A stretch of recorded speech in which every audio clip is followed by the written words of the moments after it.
एक और यलगार करना है, खुद किसी ने बाहर नहीं निकलना, खुद जो है हमें ख़तरा बढ़ा है। और ख़तरा किससे है? अपने आप से। वो मैं आपको भी आगे जाके बताती हूँ। और जो है वो कभी तय खाने में खड़े होते हैं, कभी किसी खेत खलिहान में खड़े होते हैं, वहाँ से वीडियो बयान जारी होता है, बस पाकिस्तान के नौजवानों इनकलाब ले आओ। पर हमने हमारे पे न रहना, हमने बाहर नहीं निकलना। तो ये वो इनकलाब है जो वो लाना चाहते हैं। इनको इतनी हिम्मत है ना, तो आए अपना एहतजाज खुद आके लीड करें और इस दफ़ा कोई किसी गलत फहमी में ना रहे।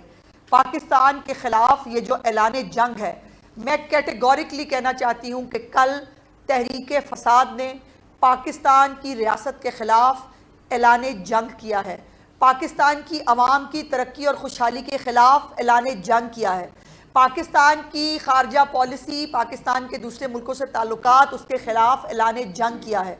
और इस ऐलान जंग का जवाब फिर जैसे जंग के अंदर देना चाहिए वही होगा। इस कॉन्फ्रेंस से सिर्फ दो तबके जो हैं वो खुश नहीं हैं, या वो ऐसे अनासर जो पाकिस्तान के अंदर हालात ख़राब करना चाहते हैं, जैसे कराची में एक वाक़या हुआ जिस BLA ने जिसकी जिम्मेदारी भी कबूल की, वो इस जो है कॉन्फ्रेंस को जो है वो सबोटाज करना चाहते हैं, या फिर दूसरी ये तरीके फसाद है। और इन दोनों में कोई फ़र्क नहीं है, इनके ना एजेंडे में कोई फ़र्क है, ना इनके जो है वो तरीक़ाकार में कोई फ़र्क है, और ना इनके जो है वो जो ये एम है उसमें कोई फ़र्क है। तो इनके साथ वैसे ही जो है वो सलूक होगा जैसा ऐसे रियासत के ख़िलाफ़ ऐलान जंग करने वालों के ख़िलाफ़ होना चाहिए। अब जो आज मैंने आपको कुछ दिखाने के लिए जो है वो यहाँ बुलाया है, ज़रा चलाएंगी वीडियो नंबर एक मिनट। ये हमेशा तहरीक फसाद जो है वो कहा करती थी हमारे लोगों को एजेंसियों ने अगवा कर लिया, हमारे लोगों को नामालूम अफराद ने अगवा कर लिया।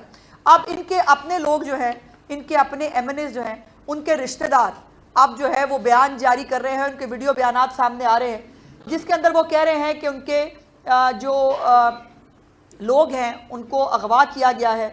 और ये इनको ये जो इनके मेरा ख्याल 7 मेंबरान हैं जिनको उनके रिश्तेदार कह रहे हैं कि अगवा कर लिया गया है। उनमें सेनेटर सैफुल्लाह अबड़ो साहब हैं, शफकत हयात खान साहब हैं, जैन कुरैशी। अगर शाह महमूद कुरैशी के बेटे पे एतबार नहीं है और शाह महमूद कुरैशी के बेटे को जो है वो PTI अगवा कर सकती है, तो फिर इससे आप अंदाज़ा लगा लें कि हालात कहाँ तक पहुँच गए। उसके बाद कसूर से लखवी साहब हैं, हाजी इम्तियाज़ साहब हैं, मंडी बहाउद्दीन से ख्वाजा शराज साहब हैं तौसा से, और जावेद इकबाल बड़ाइक साहब हैं रहीम यार खान से। अब वो जो अपना भगौड़ा चीफ मिनिस्टर है उसको जो है वो मिसिंग पर्सन कह के जिन्होंने एक पूरी कैंपेन तैयार की, उसके बाद वो भगौड़ा इनको जो है वो अदालत के अपनी असम्बली के अंदर जो है वो अचानक से 12 ज़िले क्रॉस करके जो है वो पहुँच गया था। उन्होंने अपने ही कौमी असम्बली और सेनेटर्स के जो सेनेटर्स हैं उनको हब्से बेजा में रखा हुआ है। और इसमें जो है वो जो हमेशा ये तरीके तजाद कह लें, तरीके फसाद कह लें, इसको जो मर्ज़ी कह लें, तरीके इंतशार कह लें, ये एक ही जमात के जो है वो कुछ इनके असल चेहरे हैं। और जो जमहूरियत, आज़ादी राय और उसका नारा लगाते थे, उनका अपना घिनौना चेहरा ये है कि अपने ही लोगों को जो है वो अगवा करके उनको उनकी फैमिली से दूर रखा गया है। अब ये एक स्टेटमेंट है, ये जावेद बड़ाइक साहब के कज़न हैं और उनके बिजनेस पार्टनर हैं, उनका एक वीडियो बयान है जिसके अंदर वो कह रहे हैं कि तहरीक इंसाफ की क़ियादत ने जो है इनको गायब कर दिया है। 8-10 दिन कबल खैबर पख्तूनख्वा की जो है वो क़ियादत ने मीटिंग के लिए उनको बुलाया था, मीटिंग के बहाने उनको बुलाया है और अब उनको जो है वो गायब कर दिया है। अब सवाल ये है कि ये जो नामालूम अफराद के ऊपर जो है वो इल्ज़ाम लगाते लगाते आज ये खुद जो है वो नामालूम अफराद वाले हरकतें कर रहे हैं। उनको तो और तो किसी ने नहीं उठाया। अपनी जमात जो है जो जमहूरियत की चैम्पियन आज़ादे इज़हार राय की बात करती है, वो जो है वो कह रहे हैं हमारा कोई राब्ता नहीं है।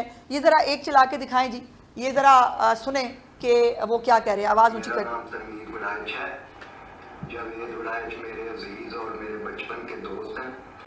कुछ 8-10 रोज पहले उन्हें KP की PTI लीडरशिप में एक मीटिंग के लिए बुलाया था। उसके बाद उनसे हमारा राब्ता मुनक़ता हो गया है, उनके फ़ोन नंबर बंद हैं। उसके बाद कुछ कानूनी मामलात की वजह से उनकी फैमिली को मुश्किलात का सामना करना पड़ा है। मेरी PTI की लीडरशिप से गुजारिश है कि अगर जावेद बड़ाइक उनके ज़ेरे निगरानी कहीं मौजूद है तो मेहरबानी कर अगला लगाएं जी, वो रिहा करें और अगला लगाएं जी। अब ये वो अपनी पार्टी से कह रहे हैं हमारे बंदे छोड़ दें, लगाएं जी। मेरा नाम सारा पिंड में मिलाकर दादर डिस्ट्रिक्ट में बाल्टी में बैठा पिछले 15 तो 20 साल 18 तो 18 साल के दरमियान अभी 4 साल हो गया बहुत अच्छा कर लगे हम पीछे अभी 4 साल पार्लियामेंट लाजिम के नीचे अपनी फैमिली के नाम रहकर उन्होंने मेरा रास्ता से उन्होंने फैमिली नाम उन्होंने मेरे दसिया बिना पीटीआई की तरफ बहुत ज़्यादा दबाव है मैं बहुत परेशान हूँ पीटीआई की तरफों दबाव है और मैं बहुत परेशान हाँ वो है कह रहे हैं और कादा दबाव है और क्यों परेशान है अगर एक पॉलिटिकल पार्टी एक जो है वो प्रेशर ग्रुप और एक अगवाकारों की तरह बिहेव कर रही है तो उससे आप अंदाजा लगा लें। अगला लगाएं जी, मैं सारी दिखाऊंगी तो बहुत टाइम गुजर जाएगा। अगला लगाएं जरा, अगला कौन है?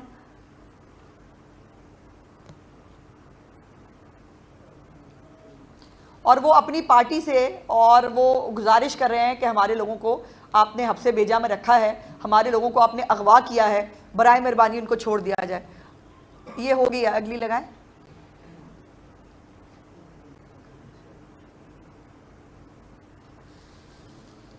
और ये आपको पता है कि ये पार्टी जो है खुद इनके जो है वो वज़ीर आला के लिए भी इन्होंने तमाशा शुरू किया, मिसिंग हो गया, एजेंसियां उठा के ले गई, वो पता नहीं कहाँ चला गया। वो कहता मैं तो जेम्स बॉन्ड 007 बना हुआ था, मैं पत्थर मार रहा था पहाड़ी से बैठ के।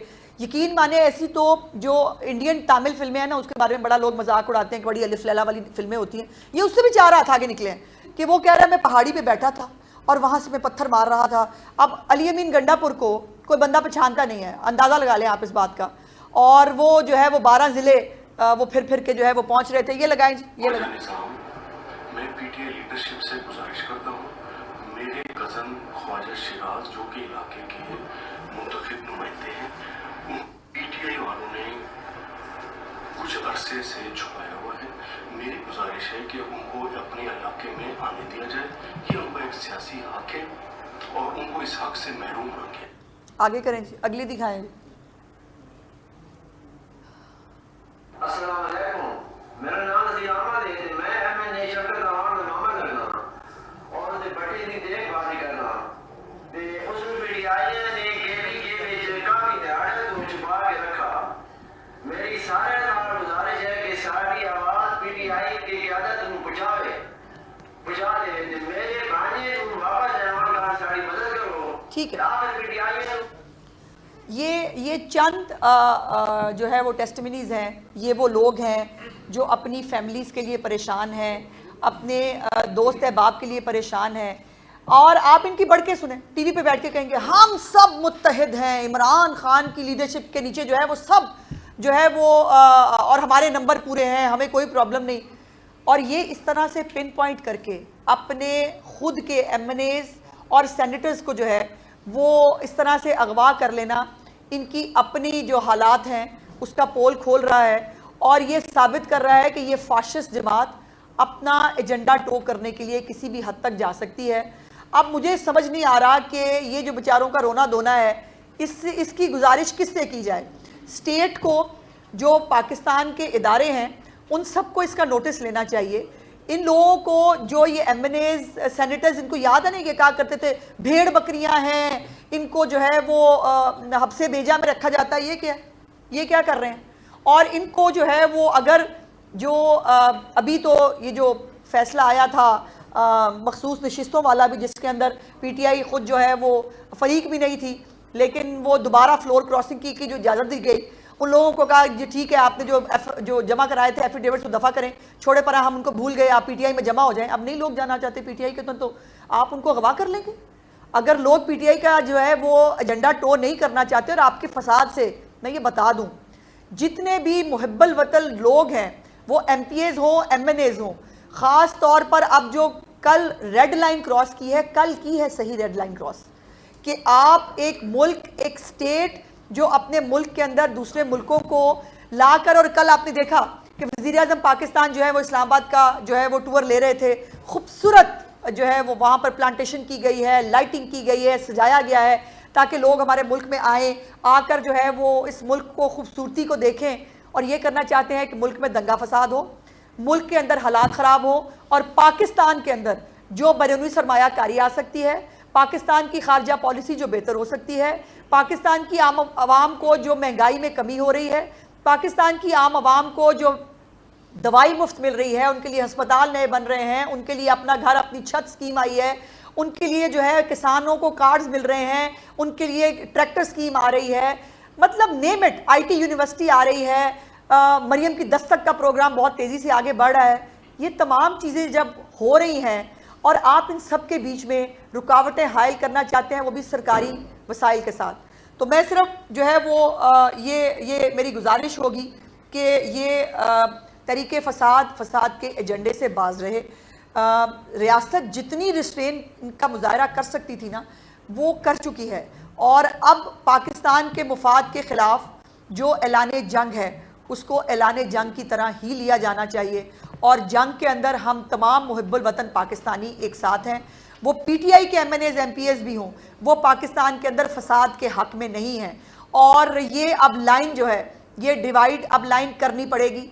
जो PTI के लोग हैं, जो उनके वोटर्स हैं, वो बच्चे यंगस्टर्स जिनको इस्तेमाल किया जाता है भेड़ बकरियों की तरह, जिनको यहाँ लाकर जो है वो टीयर गैसिंग के लिए और उसके डंडे खाने के लिए छोड़ दिया जाता है, खुद सारे जो है वो किसी तय खाने में किसी AC वाले कमरे में घुस के बैठे होते हैं। उनको बेटा सोचना चाहिए कि ये आपके मुल्क के ख़िलाफ़, ये एजेंडे को टो करने के ख़िलाफ़ सबको उठना होगा, मीडिया को खड़ा होना होगा। मेरी आपसे भी रिक्वेस्ट है, मीडिया को भी इनके एजेंडे को जो है वो नाकाम करना होगा, चूँकि हम सब पहले पाकिस्तानी हैं, और पाकिस्तान का जो एजेंडा है उसके अंदर जो तरक्की और खुशहाली की बात है, हमें वो उसको आगे ले जाने के लिए जो भी उसके ख़िलाफ़ खड़ा होगा, हम तमाम पाकिस्तानियों को सीसा पिलाई दीवार की तरह उसके सामने खड़ा होना होगा।